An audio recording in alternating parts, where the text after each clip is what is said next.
Bismillahirrahmanirrahim. Kita nomor berapa? Halaman 160. Bismillahirrahmanirrahim. Yadurul ma'ruf ala yadi mi'ati rajulin akhiruhum fihi ka'awalihim. Yaduru mupeng opo al-ma'rufu kebagusan ala yadi mi'ati rajulin ing atase tangane 100 wong lanang. Akhiruhum utawi akhire mengkono mi'ah fihi ing dalem ma'ruf iku ka awalihim koyo awale mi'ah. Artinya perbuatan baik ya. Perbuatan baik ini bisa dilakukan oleh banyak orang. Semua orang bisa bergotong royong dalam kebaikan. Jadi kebaikan tidak harus kita lakukan sendiri. Semua orang bisa berpartisipasi dalam berbuat baik. Kata Rasulullah SAW, kebaikan itu bisa berputar pada 100 orang dan semuanya mendapat pahala. 100 orang yang bekerja itu awal sampai akhir dapat pahala. Artinya siapapun yang ikut serta dalam perbuatan baik itu mendapat pahala semua. Di pondok ini mulai tukang kebersihan, tukang nyapu, sampai imam, semua yang mengajak kebaikan, semua yang berpartisipasi dalam kebaikan itu mendapatkan pahala. Yadurul ma'ruf ala yadi mi'ati rajulin akhiruhum fihi ka'awali. Kebaikan berputar kepada 100 orang. Artinya semua orang boleh berpartisipasi dalam kebaikan dan semuanya mendapat pahala awal sampai akhir. Proses kebaikan. Hari ini kita bangun masjid, semua yang berpartisipasi di situ, walaupun dalam langsung atau tidak langsung, semua dapat pahala. Rawahu Ibnul Najjar an Anas. Selanjutnya Nabi bersabda, yustajabu li ahadikum ma lam ya'jal yaqulu qad da'awtu falam yustajab li. Yustajabu dan sembadani li ahadikum kedua salah satu sira kabeh malam ya'jal selagine ora kesusu sapa ahad. Orang itu akan dikabulkan doanya. Orang yang berdoa itu pasti dikabulkan doanya. Malam yakjal, selama dia itu tidak keburu-buru. Maksudnya keburu-buru ya nama? Ya guru, pada'autu falam yustajab li. Ya guru ngucap sebuah wong, pada'autu teman-teman dungo insun falam yustajab.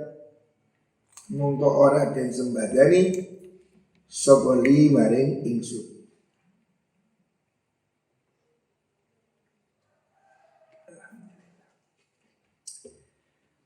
Artinya orang ini harus tetap optimis.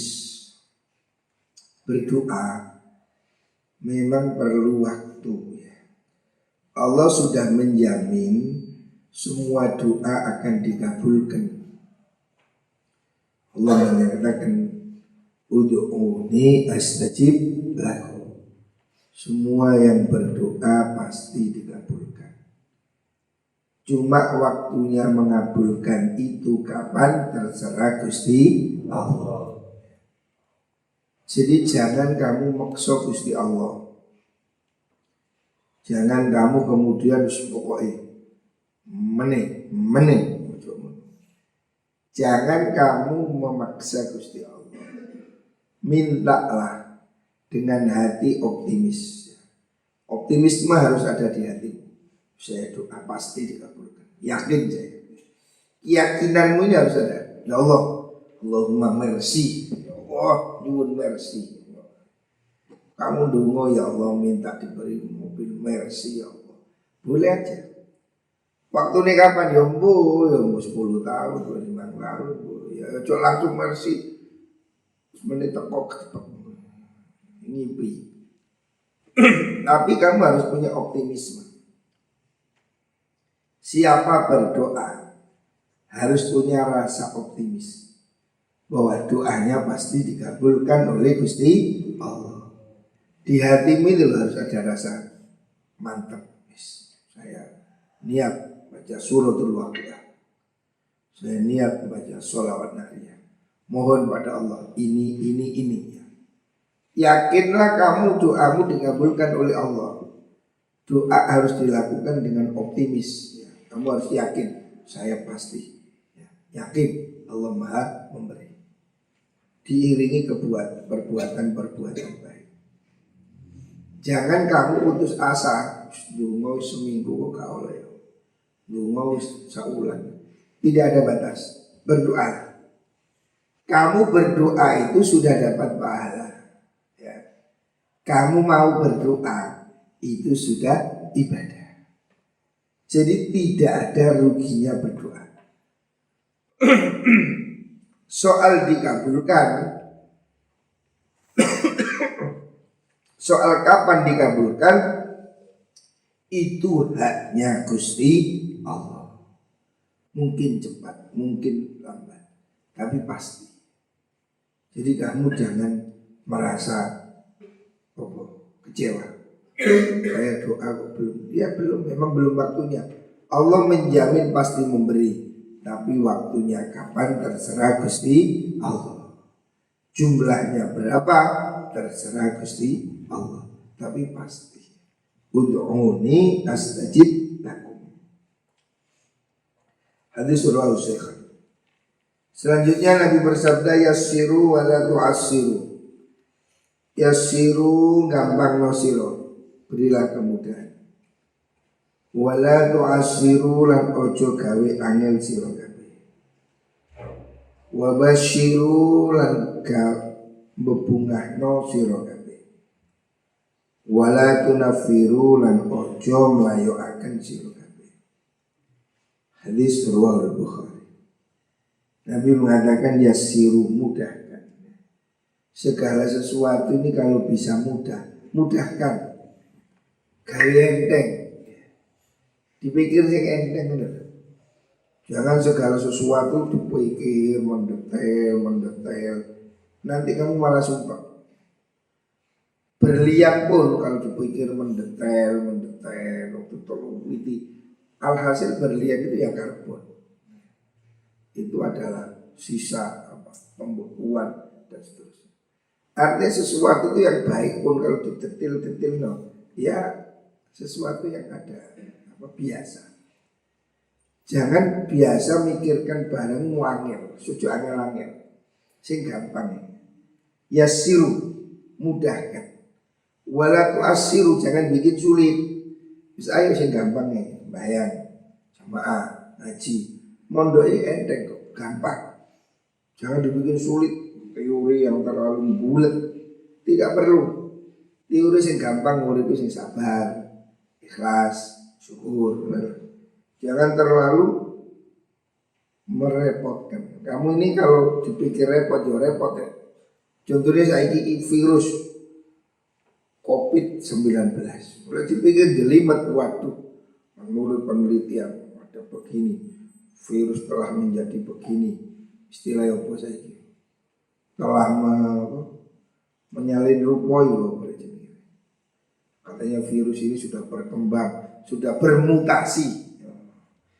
Mutasi. Akhirnya wong ini saya ikuti.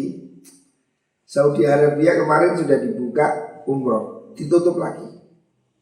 Sudah dibuka, orang sudah daftar, sudah di Jakarta, tiba-tiba tutup lagi. Karena masih diteliti begini begitu. Ya sembuh, repot. Tapi nyatanya ya alhamdulillah kita ya selamat, alhamdulillah. Nah, dipikir jelewi mati ya repot ya. Jangan-jangan ini kita virus. Harus ya apa? Nah apa? Jangan-jangan sayur yang di pasar kena virus. Jangan-jangan Cak Malik yang masak kena virus. Jangan-jangan duit yang kita pegang kena virus. Waduh terus lapo. Bisa terlalu rumit ya. Sing penting ikhtiar lahir ya iki sanitizer. Ikhtiar ini contoh ikhtiar lahir. Pakai sanitizer. Cukup. Nah dibuat diteliti jangan-jangan sanitizernya ini jangan ini minyak kayu putih. Jangan, waduh yang bulat ke apa lah, sejuangnya langit. Wis yang penting kami dewi ikhtiar ini sanitizer, ini minyak kayu putih, sudah bismillah. Ya, sing gampang, ojo digawe angin. Ibadah juga begitu, sing gampang aja, sing penting bisa rukunnya bener, jangan dibikin sulit. Wa basyiru wa la tunaffiru. Berikan kabar gembira. Wong ojo terus nggawe hal yang menakutkan terus. Beri kabar gembira. Jangan wala tunafiru. Jangan membuat orang itu menjadi semakin takut. Sekarang orang ini kadang konsultasi pada ustadz dan dokter. Itu lebih senang pada dokter. Wong loro konsultasi dengan dokter. Orang lebih senang konsultasi ke dokter daripada ke ustadz. Sebab apa? Sebab dokter tidak menakut-nakuti masuk neraka.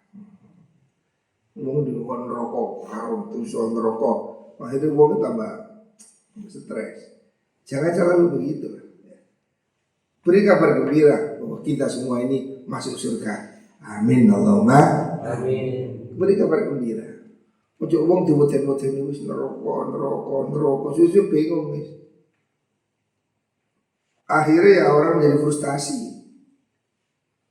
Makanya harus seimbang.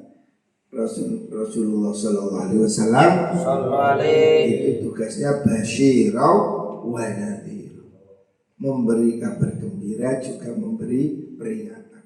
Karena kalau peringatan tok wong yo bingung deh. Kalau diwedi neraka tok, wong malah gak aman. Susah, harapannya habis. Maka jangan dibikin susah. Islam ini agama yang menggembirakan, menyenangkan, bahwa dengan masuk Islam semua kita akan masuk surga. Amin Allahumma amin. Kabar gembira, bergembiralah kamu, bergembiralah. Nabi sendiri sering bergembira ya. Bergembiralah orang yang ahli sedekah, bergembiralah orang yang sholat subuh. Beri kabar gembira. Ojo diweden-wedeni terus. Nanti wong wedi. Rawahul Bukhari. Selanjutnya Nabi bersabda yasfa'u yaumal qiyamah al-anbiya thumma al-ulama thumma syuhada.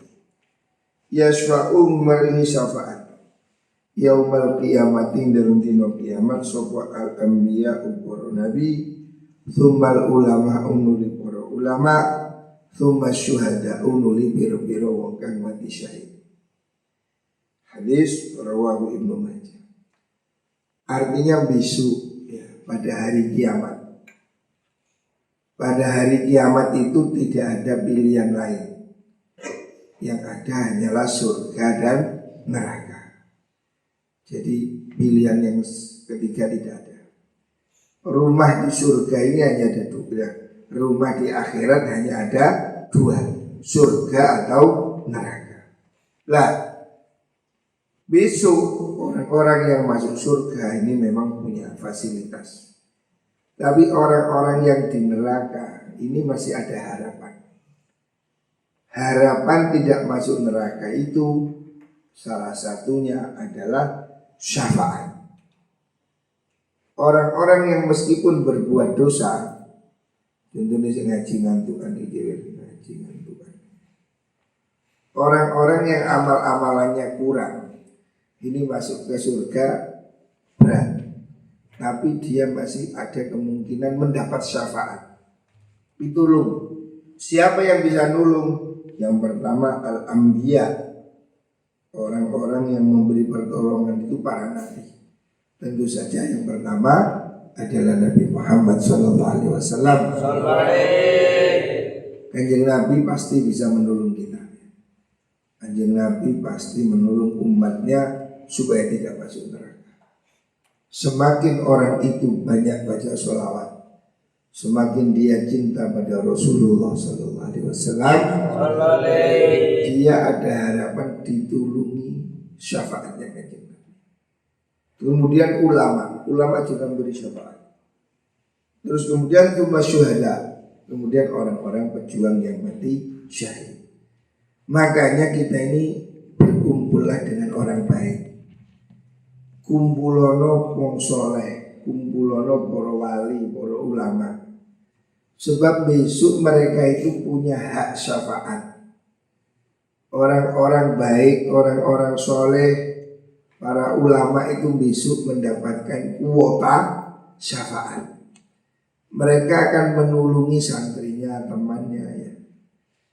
Kalau kita berteman dengan ulama, kita dekat dengan ulama, kita dekat dengan aulia, berharap kita seandainya tergelincir ke neraka, muka-muka kita diiling, diselamatkan masuk ke surga.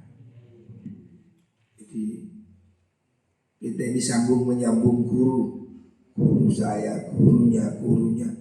Ini supaya apa? Besok-besok kita ini rombongan. Besok-besok orang itu akan yaumayut akullu unasim bi imamihim. Semua orang ini besok akan dipanggil sesuai rombongan imamnya siapa. Muga-muga imam kita adalah Rasulullah Sallallahu Alaihi Wasallam. Kita ini besok akan baris di belakangnya kanjeng Nabi. Nabi belakangnya sahabat, santrinya, terus sampai guru kita. Di situ kita berharap. Jadi orang-orang yang baik, para aulia, para ulama itu mendapat kuota syafaat. Kita ini muga-muga katut. Amin Allahumma amin. Makanya hubungan dengan guru itu tidak boleh hilang. Hubungan kita dengan guru kita sambung ya. Supaya besok kita baris sampai ke surga. Rawahu Ibnu Majah. Selanjutnya Nabi bersabda, ya gulam ikhfadillah yakhfadka. Ya gulamu he bocah, wahai pemuda. Nabi beri nasihat anak-anak. Irfad ngrekso sira Allah ing Allah. Yakhfadka mongko bakal ngrekso sapa Allah ka ing sira. Kalau kamu menjaga Allah, artinya menjaga perintahnya, menjauhi larangannya, Allah akan menjaga kamu. Kamu ini tidak hidup sendiri. Kamu hidup bersama Gusti Allah. Kalau kamu menjaga Allah, artinya kamu menjaga perintahnya, kamu patuh, maka Allah akan menjagamu. Ikhfadillah tajidhu tijahaka. Jagalah ikhfad ngrekso sira Allah ing Allah, tajidhu mongko nemu sira ing Allah, tijahaka ing dalem ngarep sira. Kalau kamu menjaga Allah, artinya menjaga hak Allah, jaga perintah-perintahnya, jauhi larangannya, Allah ada di depan. Allah akan menolong kamu ya. Dimanapun kamu berada, kamu bersama Gusti Allah. Jangan takut. Hidup di desa, hidup dimanapun ya. Sing kendel, santri-santri ini harus mulai berkembang. Kita ini kalau mau pergi pindah tempat hijrah, kalau di Indonesia ini ke timur, masa depan itu semakin harapan itu semakin tinggi. Saya dulu ada 4 alumni Anggur ini pergi ke Kendari. Hari ini semuanya sukses. Masing-masing punya lembaga, punya pesantren, ada yang jadi pengusaha. Jadi jangan takut kamu jauh dari rumah. Dimanapun kamu selalu bersama Gusti Allah. Selama kamu mendekat pada Allah, kamu beribadah, kamu taat. Jangan takut. Hari ini perlu santri-santri ini ada yang pergi ke Papua, ke NTT, dakwah, jadi kiai di Papua. Orang sing koteka perlu itu. Santri harus ada yang berani pergi jauh ya. Dulu Nenek moyang kita ini dari Arab, dari Yaman pergi ke Indonesia. Mereka tidak takut, hidup di mana-mana sama saja. Orang-orang ini, anak-anak muda ini harus berani. Jadi kamu ini jangan jadi penakut. Dimanapun ada Gusti Allah. Jadi jangan takut kamu pergi daerah yang jauh. Dakwah. Sekarang ini dibutuhkan anak-anak yang berani pergi ke Indonesia Timur. Di Malang sudah banyak kiai. Coba kamu pergi ke NTT, ke Inde, ke Flores, daerah-daerah pedalaman sana. Jangan takut. Dimanapun kamu berada, kamu bersama Gusti Allah. Wa idza sa'alta nalikane jaluk sira fas'al mongkon jaluk sira Allah ing Allah. Kalau kamu mintalah pada Allah. Apakah tidak boleh tawasul? Boleh. Karena tawasul itu yang sesungguhnya tetap memohon pada Gusti Allah. Kita tawasul pada Syekh Abdul Qadir Jailani, tawasul dengan Sunan Ampel. Kita sesungguhnya tidak minta pada orang, yang kita minta tetaplah Gusti Allah.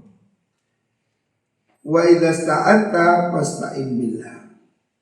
Wa idza sta'anta nalikane njaluk pitulung sira fasta'in mongko njaluk pitulung sira billahi kelan Allah azza wa jalla. Kalau kamu minta tolonglah pada Allah. Artinya bukan berarti tidak boleh minta tolong pada manusia. Semua ini lantaran pada ini loh. Kamu perlu berobat, sakit perlu obat. Obat pergi kemana? Ya dokter. Kalau minta tolong pada manusia, iya manusia ini yang oleh Allah diberi ilmu untuk nolong. Jadi ya pertolongan Allah itu ya ada yang lewat manusia. Seperti kita sakit, ya pergi ke dokter. Lu kenapa gak langsung pergi dengan Allah? Ya udah lo dewe di si Allah. Ya kita ini minta tolong pada Allah. Lantaran sopo dokter. Dokter ini orang yang oleh Allah diberi ilmu untuk mengetahui atau mengobati penyakit. Apakah nggak boleh? Ya boleh ya. Bukti ini kan orang dokter. Nah kita itu tawasul ke wali, tawasul pada ulama, tawasul aulia. Bukan berarti kita tidak minta tolong pada Allah. Ya tetap minta tolong kita pada Gusti Allah. Bibarakati Syaikhul Qadir, bibarakati Sunan Ampel, bijahi Sayyidina Muhammad sallallahu alaihi wasallam. Mintanya tetap pada Allah. Cuma perantara. Ya sama dengan kamu sakit. Kenapa kamu gak langsung minta obat pada Allah? Ya Allah obat, kirimkanlah obat. Misalnya lu Allah memberi kamu pertolongan. Loroteng lewat opo promak. Itu kiriman Allah, kirim pertolongan. Ada orang salah paham menafsiri ini. Orang-orang Wahabi itu kan tidak mau tawasul, tidak mau perantara. Karena hadis ini dimaknai retorik. Kalau minta tolonglah pada Allah. Hari rumahnya kebanjiran dia naik ke atas genteng. Ya wis, minta tolong ya Allah, tolonglah kami. Ada tim SAR datang bawa perahu. Ayo Pak naik perahu. Enggak, saya minta tolong pada Allah. Jadi itu siapa? Ada tim SAR kirim ambulan. Kirim helikopter. Ayo Pak ditolong Pak. Enggak, saya minta tolong Allah. Yo kerem kon. Yo goblok. Ini minta tolong Allah. Allah kirim pertolongan lewat siapa? Lewat tim SAR. Allah kirim pertolongan lewat apa? Lah itu lewat SAR, lewat perahu, helikopter. Jalur tolong Allah ya perantaranya Allah turunkan berupa itu tadi. Makhluk-makhluk Allah yang menolong kamu. Jadi bukan berarti minta tolong pada Allah itu kemudian tidak mau pada manusia. Ini tindakan yang salah ya. Jadi orang Wahabi ya, orang-orang yang kadang bodoh, tidak mau tawasul. Tawasul itu musyrik, syirik. Syiriknya di mana? Ya sama kamu sakit, kamu pergi ke dokter, kamu sering. Jangan ke dokter. Idza sta'anta wasta'in billah. Kalau minta tolong Allah. Ya wis jangan dokter. Loro wis kon ya Allah, berilah obat ya Allah. Ya rasakan diri. Allah memberi kamu pertolongan. Ada liwati, tentunya kamu luwe. Kamu lapar, sedang warung. Terus kau doa dulu, ya Allah berilah sego goreng ajaib dari langit. Sampai muru muntuk jungkel ya gak boleh. Ya pertolongan Allah datang. Apa itu? Dek nang warung. Warungnya buka, duwe-duwe. Itu pitulunge Allah. Jadi pertolongan Allah ini ya, kalau mau makan ya liwat warung. Mau ngekei sego, kau nak yang nang warung. Nah, kalau kamu terus minta tolonglah pada Allah, jangan musyrik. Ya wes, kalau kata makan mana coba boleh beras, minta tolong pada Allah. Itu mendem. Jadi namanya tawassul itu tidak menghilangkan apa? Itu cuma lantaran. Sama kalau kita sakit butuh obat. Saiki ya lantaran ini minyak kayu putih. Sekarang ini jadi salah satu obat. Jadi lantaran. Nggak boleh meniat ini menyembuhkan, tidak bisa. Yang menyembuhkan adalah Gusti Allah. Lantaran ini lo lantaran. Kita ini lantaran minyak kayu putih, sanitizer ini lantaran. Ya sama kita berdoa, beristighosa, ziarah aulia. Semua itu lantaran. Yang menolong tetap saja Gusti Allah. Nah, mulai terus kebanjiran gak ada timsah. Yang lami ya pertolongan Allah datang melalui timsah. Sakit Allah memberi pertolongan. Lalu kata apa? Obat. Obat itu toh hakikatnya juga dari Gusti Allah. Benar. Selanjutnya Nabi bersabda, ya masyarus syabab, golongan wong anu. Wahai, hadis penting ini. Hadis untuk santri-santri. Wahai para pemuda, man istata'a, man udai sapane wong iku istata'a kuwasa sapa man minkum al tetep saking sira kabeh alba'ata ing ragate nikah. Siapa kamu yang sudah punya ongkos, sing wis kepingin tapi duwe ongkos. Lek kepingin tok kabeh yo kepingin rek. Kalau ada gak kepingin. Masih arek cilik-cilik ngono iki kepingin kabeh. Laki-laki normal ya kepingin. Semua orang ini memang sudah kodrat. Laki-laki kepingin pada perempuan. Itu tidak salah. Sing salah itu laki-laki pingin pada laki-laki. Itu sing keliru. Bentem itu. Lek wong lanang seneng wong wedok itu wajar, boleh, normal. Makanya Nabi mengatakan, wahai anak muda, man istata'a minkumul ba'ah falyatazawwaj. Lek awakmu wis duwe ongkos, wis duwe mahar, rapi yo aja bondo mek pentungan tok. Rapi yo ono mahar, ono nafkah, ngono. Aja mikir ngentak-ngentuk wae ngono pikiran. Kamu harus berpikir bisa menafkahi, bisa memberi kecukupan ya. Makanya Nabi mengatakan kalau kamu sudah mampu, wis kepingin terus mampu. Kayak kepingin durung mampu, ya sik sabaro. Wis kepingin tapi sik durung duwe ya nyambut gawe nyelengi ya. Lek wis mampu, wis duwe ongkos, falyatazawwad untuk becik rapi sapa man. Mangkane mari kon tamat sekolah, iku pilih kate kuliah apa kate rapi.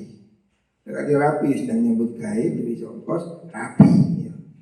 Gak apa-apa, tapi sekarang ada aturan. Indonesia ini ada aturan menikah minimal usia berapa? 20 atau berapa? Sebetulnya kalau Nabi tidak ada syarat. Amar rapi gak apa-apa. Umur 15 tahun rapi gak apa-apa. Bukan di manuk rapi gak apa-apa. Tapi aturan negara.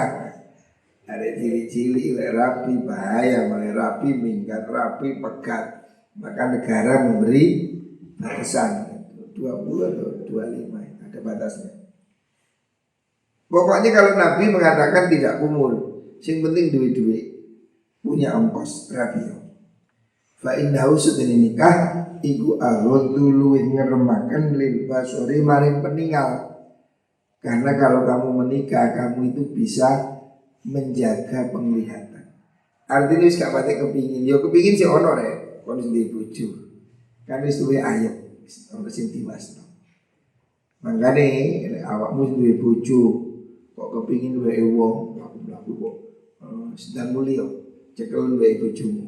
Duwe iko padha duwe bojomu. Apa mega padha apa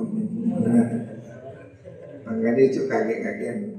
Lek wis duwe bojo cuk kakean nyawang. Maka disebut oleh Nabi al-ghaddu lil basar. Lebih meremno, maksudnya itu menjaga penglihatan. Lek sik durung duwe bojo kan sik buka ilmu ndelok tuh. Pengin. Wis duwe kan ya sing ngono iku wis entek-entek nae. Wa ahsanu lil farji. Wa ahsanu lan luwih ngreksa lil farji maring farji. Menjaga alat kemaluan supaya tidak kepingin berzina. Wa man desapani wong iku lam yastati ora kuwasa sapa man. Lek awakmu wis kepingin rapi tapi durung duwe duit. Modal dengkul, bonek, bondo nekat. Bondone mek pikulan mek klopo luru. Tapi gak duwe duit, ya ojo sik fa alaihi iku ing atase man bisaumi kalawan poso. Lek awakmu wis kepingin rapi durung duwe duit. Harus diempet yo, diempet, dicegah. Caranya apa? Bisau dengan puasa. Kan itu puasa oleh anu kudu anu puasa. Puasa bisa meredam. Fa innahu sunnisum lahu maring wong iku wijaun. Ngendokaken syahwat. Jadi kalau kamu ini anak-anak muda penting, santri-santri usah ngantuk iso. Makanya kenapa di pondok ini dianjurkan puasa. Ini untuk menurunkan tensi. Arek enom iki lek mangane akeh. Syahwate dhuwur. Manune kudu anu terus. Tensi iki mudhun poso. Orang kalau puasa syahwatnya nurun. Tapi kalau gak poso mangane akeh keluyuran wais mudah tergelincir, mudah itu pergaulan bebas. Hari ini sudah bahaya, darurat zina. Perzinahan ini sudah Masya Allah. Sekarang ini bahaya darurat zina. Orang tua yang punya anak perempuan harus waspada. Sekarang pergaulan ini sudah sedemikian rupa berbahaya. Bukan hanya di kalangan mahasiswa atau mahasiswi. Kalau mahasiswi sejak dulu wis umum lah. Anak-anak kampus, anak-anak kos ini hubungan seks ini sudah hampir merata. Kecuali yang tidak. Tapi hari ini sudah anak SMP, anak SMA ini sudah seperti itu. Darurat zina sekarang. Perzinahan ini sudah sedemikian baik. Ya karena nafsunya manusia ini semakin besar, didukung dengan teknologi HP ini. HP ini kan bisa mengintip sing manu-manu sing film sing koplak-koplak ya ono HP ini. Nah, ini membahayakan. Akhirnya sekarang ini darurat zina. Nah, kecil-kecil SD SMP ini sudah mengkhawatirkan. Jadi sekarang ini sudah darurat zina, berbahaya sekali. Makanya Rasulullah SAW mempermudah pernikahan. Karena pernikahan inilah pintu untuk menutup zina. Kalau pernikahan sulit, perzinahan jadi mudah. Di pernikahan harus dimudahkan. Kalau pernikahan dipersulit, perzinahan akan semakin merajalela. Dan hari ini sudah Masya Allah. Coba kita dengar di medsos setiap hari ada kasus pelacuran artis yang tarifnya 75 juta, tarifnya 80 juta, dilarang. Anu nih koyo robuhan. Bayangkan prostitusi itu sudah sedemikian. Dan itu yang ditangkap di televisi, di medsos itu kecil. Selebihnya ya jauh lebih besar. Semua tempat di hotel, di mana internet. Dan sekarang semakin banyak aplikasi yang memudahkan orang cari pacar. Ada aplikasi apa? Tantan, ada aplikasi sebenarnya aplikasi untuk cari pasangan, cari pacar. Di situ banyak pelacur yang menjual diri di aplikasi itu. Akhirnya pelacuran semakin mudah. Hari ini pelacuran Masya Allah luar biasa.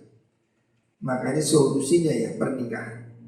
Rasulullah SAW menyuruh agar pernikahan ini mudah. Wis pokoknya diragat, wis iso nyambut gawe, nang rapi yuk. Kalau enggak, waktu perzinahan ini akan semakin tidak terkendali. Na'udzubillah. Muka kita ini hati-hati. Perzinahan ini dosa besar ya. Dosa besar ya, hati-hati. Muka-muka diselamatkan oleh Allah Subhanahu wa ta'ala.